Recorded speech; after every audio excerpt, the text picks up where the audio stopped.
జిల్లా పరిషత్ ఉన్నత పాఠశాల చిట్టాల గౌరవ గెస్టెడ్ ప్రధానోపాధ్యాయులు, నా తోటి ఉపాధ్యాయులు, ప్రియమైన విద్యార్థులు, ముఖ్యంగా ఈరోజు ఫిబ్రవరి 28 ప్రత్యేకత ఏమిటంటే జాతీయ విజ్ఞాన దినోత్సవం, నేషనల్ సైన్స్ డే అంటారు. ఈ సందర్భంగా మన పాఠశాల భౌతిక శాస్త్ర ఉపాధ్యాయుడు విక్రమదేవి మేడం మరియు జీవశాస్త్ర ఉపాధ్యాయుడు సాయి ప్రకాష్ గారికి ముందుగా జాతీయ విజ్ఞాన దినోత్సవ శుభాకాంక్షలు తెలియజేస్తూ, మీరంతా ఇందాక చెప్పారు సివి రామన్ గురించి. ఆయన గురించే నేను 2 మాటలు చెప్తాను. సివి రామన్ భారతీయ ప్రఖ్యాత భౌతిక శాస్త్రవేత్త. సివి రామన్ అంటే చంద్రశేఖర వెంకట రామన్ ఆయన పూర్తి పేరు. సివి రామన్ గారు 1888 నవంబర్ 7 మద్రాసు దగ్గర తిరుచురాపల్లో ఒక సంపన్న బ్రాహ్మణ కుటుంబంలో జన్మించారు. ఆయన 1970 నవంబర్ 21 మరణించారు. మళ్ళీ ఈరోజు మనం ఫిబ్రవరి 28 జాతీయ విజ్ఞాన దినోత్సవం ఎందుకు నిర్వహించుకుంటామంటే రామన్ ఎఫెక్ట్ అంటారు.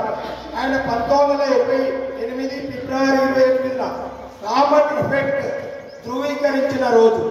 అందుకే ఈ దినాన్ని మనం భారతదేశంలో ప్రభుత్వ, ప్రైవేట్ విద్యా సంస్థల్లో, కళాశాలల్లో యావత్ భారతదేశం ఈరోజు జాతీయ విజ్ఞాన దినోత్సవం నిర్వహించుకుంటాం. ముందుగా ఏంటంటే రామన్ ఎఫెక్ట్ అంటే వారి కుటుంబం గురించి చెప్తాను. వారి తండ్రి చంద్రశేఖర్ అయ్యర్ గారు, తల్లి పార్వతి అమ్మాள். తమిళ్ బ్రాహ్మిన్స్, అయ్యర్ అంటారు బ్రాహ్మిన్స్ తమిళంలో, అమ్మాள் అని ఆడవాళ్ళని అంటారు. అయితే వాళ్ళమ్మ వీణ వాయించేది, మృదంగం, వైలెన్, ఇంకా సంగీత పరికరాలు అన్నింటిలో ఆమె విద్వాంసురాలు. తల్లి గారు విశాఖపట్నంలో ఒక కళాశాలలో నరసింహారావు, సిఎల్వి నరసింహారావు కళాశాలలో అధ్యాపకుడుగా పనిచేస్తున్నప్పుడు ఆయన ప్రాథమిక విద్యాభ్యాసం విశాఖపట్నంలో గడిచింది.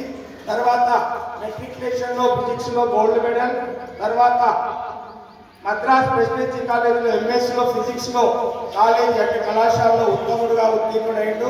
తర్వాత ఆయన భౌతిక శాస్త్రం అంటే చాలా ఆసక్తి. తర్వాత ఆయన ఆ రోజుల్లో ఇంగ్లాండ్ వెళ్ళాలంటే ఆరోగ్యం సహకరించక వెళ్ళలేదు. తర్వాత ఎంఏ ఫైనాన్స్ చేశాడు, ఐసిఎస్ పాస్ అయ్యాడు. తర్వాత ఫైనాన్స్ డిపార్ట్మెంట్లో ఉద్యోగం చేశాడు, అధ్యాపకుడుగా ఉన్నాడు. ఉదయం 10 నుంచి ఉద్యోగం చేసి మళ్ళీ సాయంత్రం 5 నుంచి రాత్రి 10 వరకు ప్రయోగాలు చేస్తూ పోయిండు.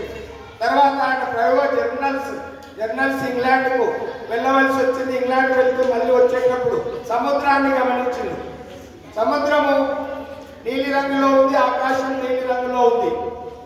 దీనికి కారణం ఏంటంటే అంతవరకు ఒక అపోహ ఉన్నది. ఆకాశము నీలి రంగు సముద్రం మీద ప్రతిఫలించడం వల్లే సముద్రం నీలి రంగులో ఉందని అందరూ అనుకున్నారు. ఒకప్పుడు భూమి బల్లపరుపుగా ఉందన్నారు, భూమి గుండ్రంగా ఉన్నది కోపర్నికస్ సైంటిస్టులు అనుకున్నారు. అట్లా కనుగొంటే అప్పుడు మతవాదులు వాళ్ళకు కన్ను తీసిండ్రు, శిక్షలు వేసిండ్రు. అంటే శాస్త్ర విజ్ఞాని పూర్వపు మతవాదులు ఒప్పుకోలేదు. కానీ ఈయన కూడా ఏం చేసిందంటే దీనికి కారణం కనుక్కోవాలని 200 రూపాయలు ఇంటికి వచ్చినాక ప్రయోగాలు చేస్తారు. రోజు 5 నుంచి 200 పరికరాలతో ప్రయోగం చేసి ఘన, ద్రవ, వాయు పదార్థాల గుండా కాంతి ప్రవహించినప్పుడు ఏం చేస్తుందంటే దాని స్వభావం మార్చుకుంటుంది.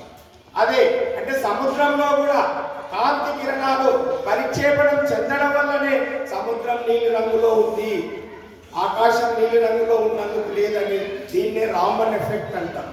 దీన్ని కనుక్కున్నది 1928 ఫిబ్రవరి 28 ధృవీకరించిన రోజు. అందుకే ఆయన ప్రపంచంలో నోబెల్ బహుమతి వచ్చింది 1930లో. 54లో భారతదేశం భారతరత్న అవార్డు ఇచ్చింది. తర్వాత లెనిన్ శాంతి బహుమతి, నైట్హుడ్ అవార్డు, ఆయనకు రాని అవార్డులే లేదు. ఈ విధంగా రామన్ ఎఫెక్ట్ ధృవీకరించి శాస్త్ర విజ్ఞాన రంగంలో కొత్త శకానికి దారితీసిన మహనీయుడు సివి రామన్ గారు. అందుకే ఈ సివి రామన్ ఎఫెక్ట్ కనుగొన్న ఈ సుదినాన్ని మన భారతదేశం జాతీయ విజ్ఞాన దినోత్సవం నిర్వహించుకుంటుంది. కనుక మీరు కూడా భవిష్యత్తులో మంచి శాస్త్రవేత్తల ఈరోజు ప్రపంచం శాస్త్ర విజ్ఞానంలో ఒకప్పుడు దేవుళ్ళుగా భావించిన గ్రహాలకు కూడా చంద్రయాన్ వల్ల మనం విదేశాలు, అన్ని దేశాలు, మన దేశం చంద్రుడిని కూడా వెళ్ళొచ్చినాం. రాబో తరాల్లో అన్ని గ్రహాలకు కూడా అంగారకుడు ఇట్లా అట్లా రాకెట్లు కొత్త కొత్త శాస్త్ర విజ్ఞానం వల్ల ఈరోజు ప్రపంచమే పురోగతిలో పయనిస్తుంది కనుక కూడా మీరు కూడా మంచి శాస్త్రవేత్తలై మంచి పేరు తెచ్చుకోవాలని ఆశిస్తూ ముందుకు